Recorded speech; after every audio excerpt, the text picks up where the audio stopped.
Na licha ya serikali kutoa hakikisho mara nyingi kwamba Wizara ya Elimu imefanikisha mpito wa 100% ya wanafunzi wa gredi ya 10, bado kuna baadhi ya wanafunzi waliokwama nyumbani kutokana na changamoto za kifedha.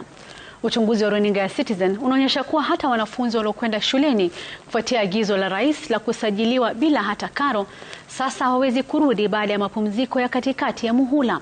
Mary Mwoki anaarifu kuhusu hali halisi mashinani. Katika mtaa wa Kangemi jijini Nairobi, Nancy Mukuva ni mama mwenye huzuni na wasiwasi tele.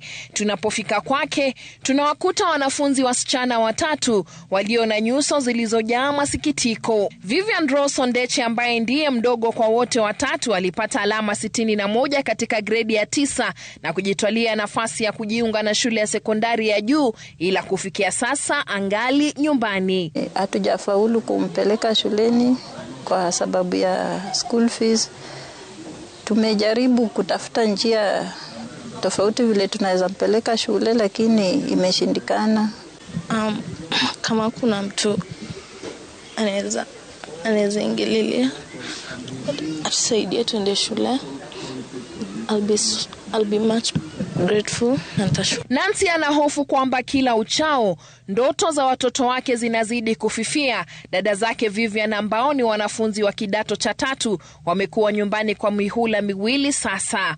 Japo wanajaribu kuonekana watulivu, wasichana hao wanakiri kuwa wana wasiwasi wa kuachwa nyuma na huenda wasiweze kurejea tena shuleni. Na ningependa msaidizi wa kunisaidia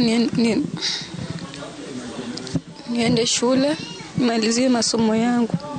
Juni ya mwisho ikiisha hatutaweza kumaliza masomo yetu na maisha yetu itakuwa imeharibika. Sasa ningependa mtu ajitokeze kutusaidia.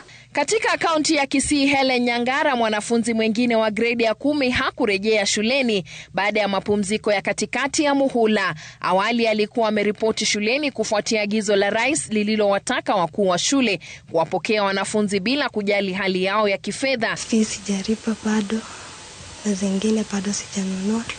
Tunafaa kurudi, nilikuwa tunarudi jana, sijarudi mpaka leo. Sijui nitarudi lini.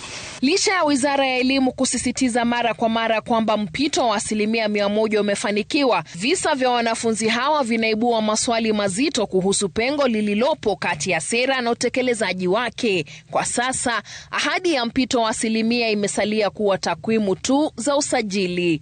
Mary Mwoki, runinga ya Citizen.